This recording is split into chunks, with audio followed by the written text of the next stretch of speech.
Looks like the whole gang is here and they're tired of sitting around the house, want to get out and do something. Well, let's go. So this is my 20-inch McLean. I picked it up a few months back for 85 bucks. Had to do a few mods, get it up and running. New carburetor, new fuel tank, super rusted. So I just put a quick little paint job on it and ended up putting a new front roller on it. So it works really good. Awesome tool to have in your arsenal if you want to take your grass from just nice looking to really low and looking good. So this is a must have for you guys that like to mow low. So let's put it to work.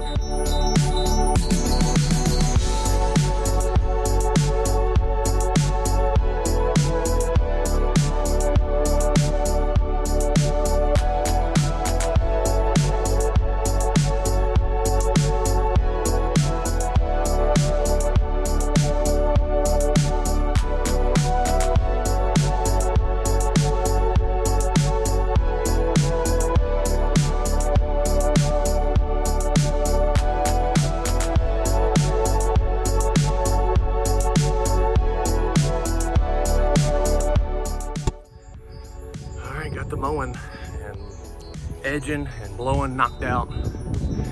Looking pretty good back here. It's getting hot already.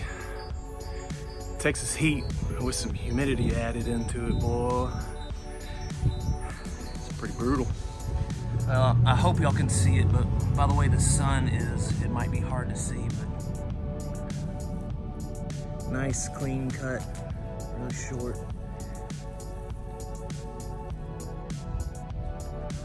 So I don't know if you can see also, that's my little sample spot for one of my samples I took. I just did a soil sample, a soil test.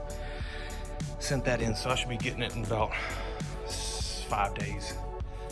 Anxious to see what that's gonna show. Everything's looking good. One of the things on the vids here, if you notice, I made some of you guys might not like me for this, but this is for backlapping. I didn't want to pay $150 for the adapter tool that goes on the sprocket when you want to backlap. So I had this 1-inch socket already in my garage, so I just welded it onto the sprocket. And when I get ready to backlap, I just, take these nuts out, these bolts out, take that cover off, put my drill on, and I'm ready, Jack. So again, I think I'm gonna spray a little bit of iron, get a little bit more green on here, and then do a little watering. But other than that, everything's looking good. Hope everybody's having a good day. We'll see y'all later.